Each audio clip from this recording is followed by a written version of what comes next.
Président Kabila, doit-il être condamné? Est-il rwandais? Sur la toile, vous pouvez voir les partisans pro-Félix Tshisekedi de l'UDPS, de l'Union Sacrée, s'insurger sur le président Kabila qui doit être jugé, qu'on doit confisquer ses biens, que c'est un ennemi de la nation.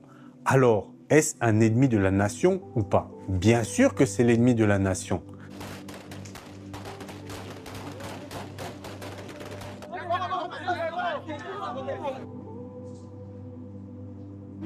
Je vous dis déjà que son chef était un Rwandais.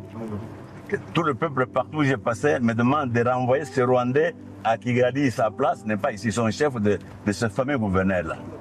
Mais moi, je vais aller plus loin dans la réflexion.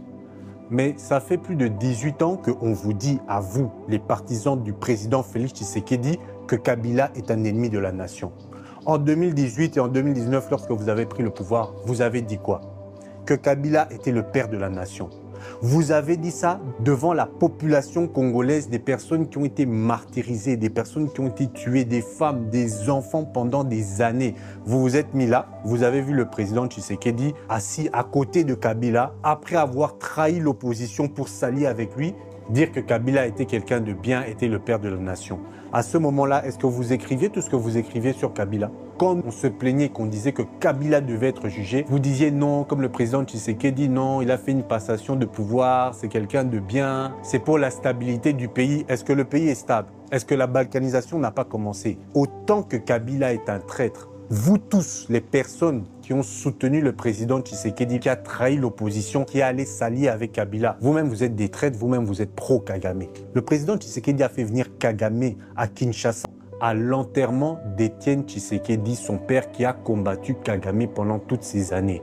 Donc vous imaginez-vous maintenant, vous en tant que Congolais, votre famille a été tuée à l'Est, massacrée par les troupes de Kagame. Et votre fils, votre enfant, à votre mort, invite Kagame à vos funérailles. Est-ce que la tête, ça fonctionne? Et c'est pas qu'il y avait la paix. Les Congolais continuent à mourir à l'Est. Est-ce que vous trouvez le président normal? Et pas seulement le président, parce que lui, je comprends, il est en train de remplir ses poches. Mais vous qui êtes en train de le soutenir, est-ce que vous trouvez ça normal? À ce moment-là, est-ce que vous tapiez Kagame, c'est l'ennemi de la nation? Non, vous étiez là, assis avec le président, vous regardiez Paul Kagame en plein Kinshasa, aux funérailles de Étienne Tshisekedi. Je ne sais pas si Étienne Tshisekedi, en voyant son fils, il s'est retourné dans sa tombe ou quoi, mais c'est du jamais vu. Même tous les partisans là de Félix Tshisekedi, vous faites comme si c'est seulement maintenant qu'on sait que Kabila est responsable de tout ça. Mais pendant les élections de 2018, qu'est-ce qu'on disait? C'était pas Kabila dégage, on chantait pas tout ça.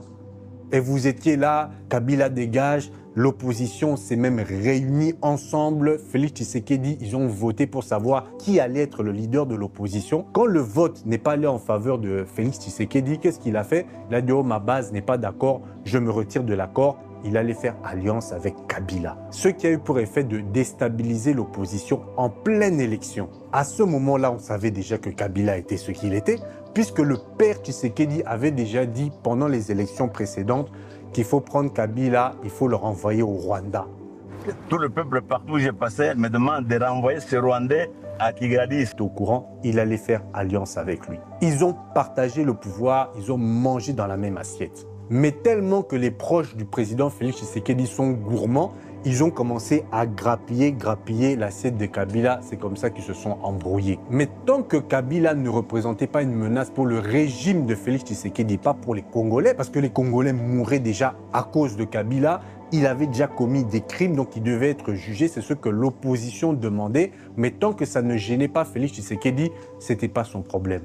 Même à l'heure actuelle, pourquoi il condamne le président Kabila maintenant, seulement maintenant?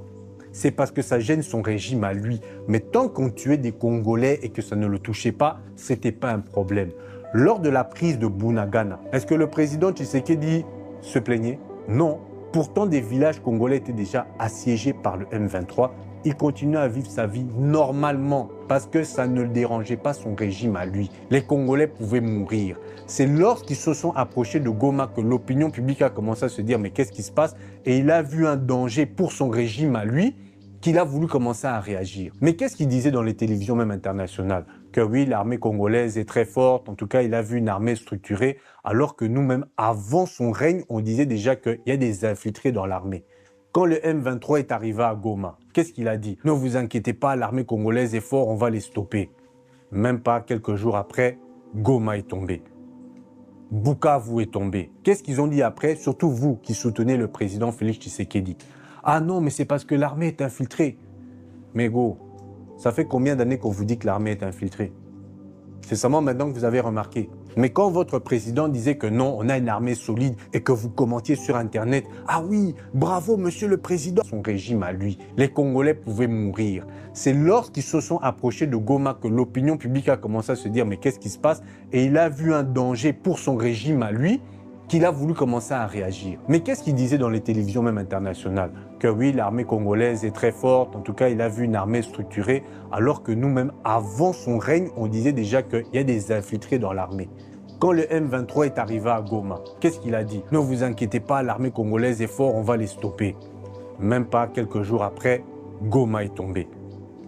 Bukavu est tombé. Qu'est-ce qu'ils ont dit après? Surtout vous qui soutenez le président Félix Tshisekedi. Ah non, mais c'est parce que l'armée est infiltrée. Mais go, ça fait combien d'années qu'on vous dit que l'armée est infiltrée? C'est seulement maintenant que vous avez remarqué. Mais quand votre président disait que non, on a une armée solide et que vous commentiez sur Internet, ah oui, bravo monsieur le président, bravo, et que non, vous disiez non, l'armée, elle est infiltrée, c'est pas une bonne armée. Non, toi tu es ennemi de la nation, tu sais pas. Maintenant vous voyez les résultats. Vous dites quoi? Et quand tu dis ça à ces gens, qu'est-ce qu'ils te disent? Ah, mais toi, tu allais faire quoi? J'ai dit, j'allais faire quoi? Il y a le rapport mapping. Est-ce que vous avez entendu parler du rapport mapping? Pour ceux qui ne connaissent pas le rapport mapping, il y a des experts des Nations Unies qui sont venus en RDC pour faire un rapport sur tous les crimes des guerres qu'il y a eu au Congo. Je pense que c'est d'une période depuis le génocide rwandais jusqu'à, je pense, 2003. Ce rapport-là, tout le monde a fait pour qu'il ne sorte pas. Et c'était une fuite interne qui a fait fuiter ce rapport. Pourquoi? Parce que dans ce rapport, l'État congolais est incriminé, le Rwanda en principal, le Ouganda, le Burundi, ils ont tous participé au massacre des Hutus en RDC et pendant que l'armée de Kagame venait massacrer les Hutus, ils ont profité pour tuer aussi des Congolais en masse. Et c'est pour ça qu'ils ne voulaient pas que ce rapport sorte. Ni les Congolais, ni les Rwandais, ni les Ougandais, ni les Burundais. Et le Rwanda faisait pression pour qu'on change ce rapport. Et lorsqu'il faisait pression, il y a des personnes internes au Conseil de sécurité qui ont fait fuiter ce rapport. Et maintenant, ce rapport, il y a plus de 500 pages. Je vais même vous mettre le lien parce qu'il est téléchargeable. Mais le problème, c'est que ce rapport désigne les crimes commis et puis quel pays est responsable de ces crimes. Mais il y a une liste annexe avec les noms des commanditaires. Et cette liste, elle est toujours surcellée. À partir de cette liste-là, on a déjà une grande partie des infiltrés parce qu'ils ont fait un travail de plusieurs années. Ils ont interviewé des milliers de victimes. Et dans le rapport mapping, ils proposent aussi une solution méthodologique parce qu'il y a tellement de témoins et puis il y a la possibilité que la communauté internationale vienne aider la RDC. Je parle de la communauté internationale, pas la communauté occidentale. Parce que dans la communauté internationale, il y a aussi des pays, il y a aussi des personnes qui veulent vraiment aider la RDC. Mais comment tu peux aider une personne qui ne veut pas que tu l'aides? Pour que le rapport mapping sorte, les seules personnes qui pouvaient demander ça, c'est l'État congolais lui-même. Après, au temps de Kabila, on comprend que Kabila ne voulait pas que ça sorte. Et quand c'est sorti, mais il n'y avait pas les noms, il s'est dit, bon, ok, il a même félicité ça, parce que si le dossier annexe sortait avec les noms, probablement son nom serait dedans et sûrement aussi beaucoup de dignitaires congolais qui sont encore présents dans l'administration et dans le gouvernement. Lorsque Félix Tshisekedi est passé, les victimes se sont dit « Ah, enfin une personne qui n'était pas là pendant la période des massacres, il va réouvrir le dossier. » Non, le président Tshisekedi non. Et allez voir qui a le droit de pouvoir faire sortir le dossier annexe. Juridiquement parlant, soit c'est directement le président de la République ou via son ministre de la Justice. Donc, actuellement, Constant Mutamba. Constant Mutamba qui fait beaucoup de bruit sur « Oui, Kabila, on va l'arrêter, on va prendre ses biens. » Non, monsieur Constant Mutamba, vous voulez montrer que vous êtes un vrai ministre de la Justice.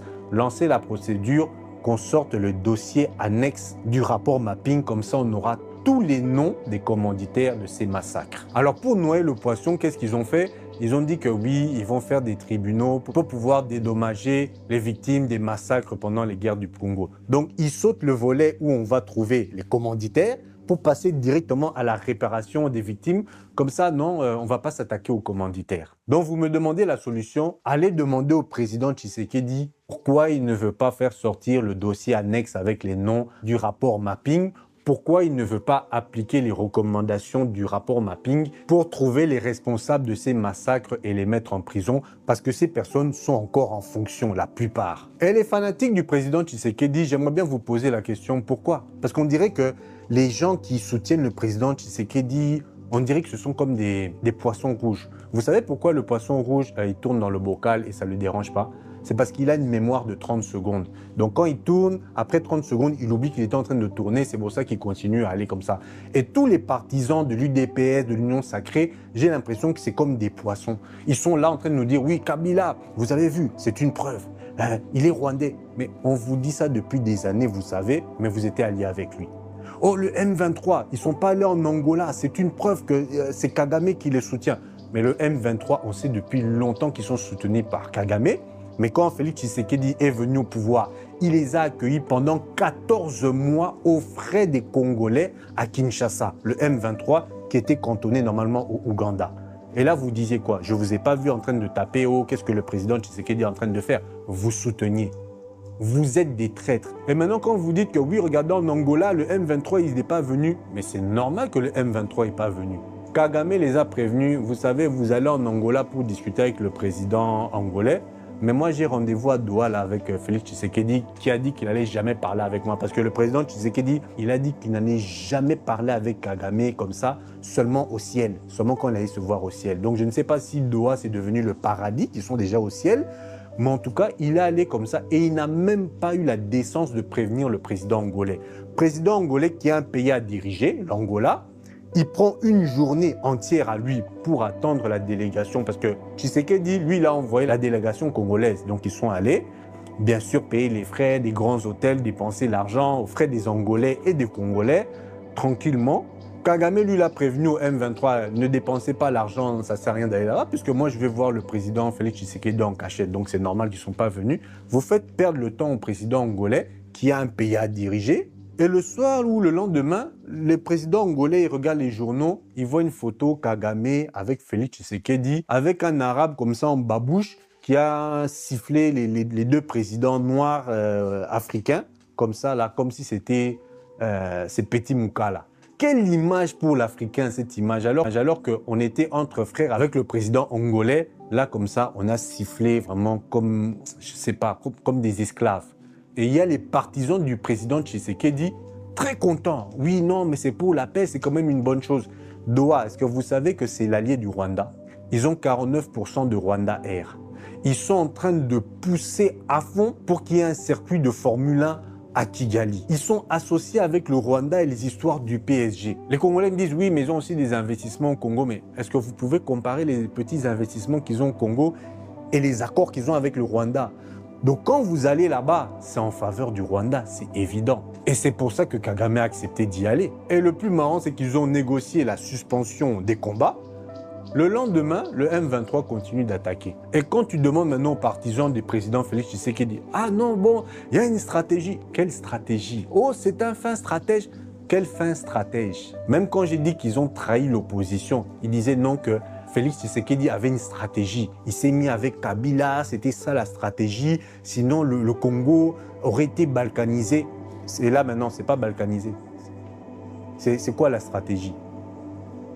À cette époque-là, le président Kabila était coincé. Toute l'opposition s'était alliée. Il allait être éjecté. Mais Martin Fayulu, tous étaient d'accord pour sortir le dossier annexe avec tous les noms des commanditaires. Il n'allait plus se cacher. Le résultat, Félix Tshisekedi s'est allié avec Kabila. Ils ont caché les noms des commanditaires. Donc indirectement, il a protégé tous ces criminels pour pouvoir avoir le pouvoir. Et maintenant que son pouvoir est remis en question, c'est là qu'il commence à accuser le président Kabila. Donc si vous me demandez, est-ce que le président Kabila doit être jugé? Oui, effectivement. Mais ce qui me dérange, c'est le timing. C'est seulement maintenant que son pouvoir a été dérangé que maintenant il essaye de montrer, de pointer le doigt vers Kabila alors qu'il faisait ami-ami avec. Là maintenant, je viens d'apprendre qu'il vient de négocier avec le M23 une trêve alors qu'il disait qu'il n'en ait jamais parlé avec le M23, que c'était le Rwanda qui était responsable. Pourquoi ils sont allés négocier? Même s'il ne va pas directement, maintenant il envoie toujours des émissaires parce qu'il n'a pas envie qu'il y ait des photos avec lui. Est-ce que vous trouvez ça normal? Et quand je vous dis que les partisans de l'UDPS, tout ça, ce sont des poissons rouges qui n'ont pas de mémoire, regardez par exemple l'histoire de Jean-Pierre Bemba. Ils ont mis Jean-Pierre Bemba dans leur gouvernement. D'abord, il était à la défense, il n'a rien foutu. Et puis là, maintenant, on l'a mis au transport. Jean-Pierre Bemba qui va recruter des jeunes Congolais pour rentrer dans l'armée. Il est ministre des Transports. Qu'est-ce qu'il a à faire à recruter dans l'armée? Jean-Pierre Bemba, qui est un ancien rebelle qui a été soutenu par le Ouganda. Donc les histoires que Nanga est en train de faire, il a fait la même chose et il a tué des Congolais. Tout le monde sait qu'il a tué et massacré des Congolais. Et peut-être que dans les histoires comme les rapports mapping, il y aura aussi son nom. Et vous, vous faites comme si vous avez oublié. Vous laissez cette personne-là recruter. Est-ce qu'il recrute pour la RDC ou bien il recrute pour lui-même? Vous ne vous posez même pas la question. Donc même cette histoire de Kabila, que Kabila est l'ennemi de la nation, avec les gens de l'UDPS, de l'Union Sacrée, le président Félix Tshisekedi, ils peuvent vous dire ça aujourd'hui. L'année prochaine, ils vont vous dire non, en fait, Kabila, c'est notre ami, c'est notre frère. Et les gens de l'UDPS, ils vont suivre aussi leur président. Aucune stratégie, donc ils changent tout le temps. On ne sait même pas comment suivre. C'est pour ça que beaucoup de pays africains ne veulent pas suivre la RDC. Ils veulent bien aider la RDC, mais ils savent que si on commence à aider la RDC, on devient ridicule. Regardez l'Afrique du Sud. Ils sont venus, ils ont soutenu. Ils ont envoyé leurs soldats, ils ont envoyé leurs enfants. Ils sont au front. Félix Tshisekedi et son armée ne ravitaillent pas l'armée, n'envoient pas les munitions, ne nourrissent pas les soldats. Maintenant, l'Afrique du Sud se demande, mais on est venu se battre pourquoi? Pour des gens, on dirait qu'ils ne veulent pas se battre. Et quand on vous dit ça, ah, mais l'armée est infiltrée. Mais non, on vous a dit que l'armée est infiltrée depuis longtemps, mais vous, vous faisiez comme si ça va. Le président Tshisekedi, qu'est-ce qu'il a fait? Il a pris dans son entourage militaire, il allait mettre des gens de sa même ethnie, ça c'est encore du tribalisme, pour pouvoir se protéger. C'est pour ça que quand vous voyez les images des soldats à Kinshasa, je ne sais même pas ce qu'ils font à Kinshasa, vous voyez des soldats bien musqués ou bien avec des gros ventres qui mangent bien. Et lorsque vous voyez les soldats à l'Est, vous voyez des soldats tout maigres qui ont faim, anorexiques. Tous les soldats qui envoient faire des formations, il les garde près de lui. Donc à Kinshasa, tu vois des ministres, tous, ils ont tous la garde républicaine. Vous voyez des ministres. D'ailleurs, la première ministre a fait tuer un policier par la garde républicaine. Cette histoire aussi, on n'entend plus parler de ça. Donc, il y avait son cortège qui a pris un sens unique. Il y a un pauvre policier roulage qui a dit non, ça peut pas, ça crée des embouteillages. La garde républicaine de la première ministre est revenue, ont tué. La garde républicaine de la première ministre est revenue, ont tué ce week-end. Donc, moi, ce que j'ai à dire, vous les partisans de Félix Tshisekedi, vous êtes des traîtres. Je le dis ouvertement, c'est de la traîtrise d'avoir accueilli Kagame alors qu'on savait tout ce qu'il faisait. Faites pas comme si vous ne saviez pas. Parce que même depuis Étienne Tshisekedi, on en parlait. Il y a les rapports mapping, on sait tout ça. Kabila, vous vous êtes allié avec lui, vous avez mangé ensemble dans la même assiette. Vous-même, là, quand vous allez en vacances, je vous vois aller à Kingakati, vous allez vous payer l'entrée, donc ça va directement dans l'argent de Kabila. Ceux qui vont à Kingakati et qui ne critiquent pas le président Kabila, il n'y a pas de souci, je comprends, vous faites le tourisme. Mais il y a les pros là qui critiquent le président Kabila. Vous êtes allé à Kingakati, vous avez pris des photos pour vos vacances. Donc ça, c'est comme si des Juifs, ils sont là et que Hitler avait fait un parc d'attractions. Vous savez qu'ils sont en train de tuer vos frères de l'autre côté du pays. Et vous, en tant que Juif, vous allez aussi au parc d'attractions, vous payez pour que ça aille directement dans les poches d'Hitler. Est-ce que la tête, ça fonctionne? Vous êtes des traîtres. Parlons de l'accord avec les États-Unis sur les minerais. Le président Donald Trump, qui apparemment ne sait même pas où est le Congo, selon lui, donc manque de respect total, il a envoyé le beau-père de sa fille, qui est libanais, pour aller négocier cet accord sur les minerais congolais, parce que le président Félix Tshisekedi, maintenant qu'il est coincé, il ne sait plus quoi faire. Son idée, c'est quoi? C'est faire comme Zelensky, demander que les États-Unis viennent l'aider pour stopper le Rwanda. Alors que ce sont les États-Unis qui soutiennent le Rwanda depuis longtemps, on le sait. Même si eux, ils sont capables de mettre des sanctions sur le Rwanda pour faire bonne image, mais on sait que derrière, au fond, ce sont eux. Kagame s'est formé aux États-Unis et au Ouganda de Museveni, donc on sait d'où vient le problème. Non, les Congolais, les partisans du président Tshisekedi, ils ont dit « ouais, c'est une bonne idée ». Qu'est-ce qui s'est passé dernièrement? L'envoyé spécial, il est venu, il a négocié avec les Congolais. Qu'est-ce qu'il a fait après? Il est parti au Rwanda avec Kagame. Qu'est-ce qu'il allait faire là-bas? Apparemment, il allait aussi négocier pour les minerais rwandais, alors qu'on sait qu'il n'y a pas de minerais là-bas. Qu'est-ce qu'il allait négocier, les minerais rwandais?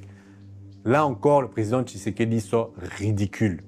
Parce que les minerais volés au Congo qui sont au Rwanda, vous croyez que c'est pourquoi? Que c'est la Chine? Parce que la Chine, ils ont leurs entreprises déjà au Congo. La plupart des minerais qui sont volés, c'est pour quel pays? Donc, ils ont tué Lumumba, mais comme vous avez l'esprit d'un poisson, la mémoire de 30 secondes, vous l'avez oublié. Ils ont soutenu Mobutu pour déstabiliser la région. Mais comme vous avez une mémoire de 30 secondes, vous avez oublié. Quand le règne de Mobutu a commencé à tomber, ils ont trahi Mobutu qui les aidait pour mettre maintenant Kagame. Mais comme vous avez une mémoire de 30 secondes, vous avez encore oublié. Vous espérez être le nègre de maison, beaucoup plus nègre, beaucoup plus docile, pour que le patron, le maître de la plantation, décide « Ok, je vais changer de nègre de maison, je vais prendre Kagame, je vais mettre Félix. » Alors que Kagame, il est beaucoup plus carré. Eux, ils préfèrent avoir un voleur qui est beaucoup plus carré. Lorsque vous allez à Kigali, tout est bien, tout est structuré, vous ouvrez votre entreprise. Allez à Kinshasa pour ouvrir une entreprise. Les taxes, vous ne savez même pas quelles taxes il faut payer. Ils sont tellement débiles mentaux que les taxes sont prélevées sur le chiffre d'affaires, donc pas sur les bénéfices. Ça, c'est quelque chose que je n'arrive même pas à concevoir. Mais bon, ça, ce sera pour une autre vidéo. Donc, vous voyez, la tête, ça ne fonctionne pas. Tous les partisans de Félix Tshisekedi, la tête ne fonctionne pas. Je peux comprendre qu'au début, vous aviez de l'espoir, vous voyez. Mais 7 ans sont passés.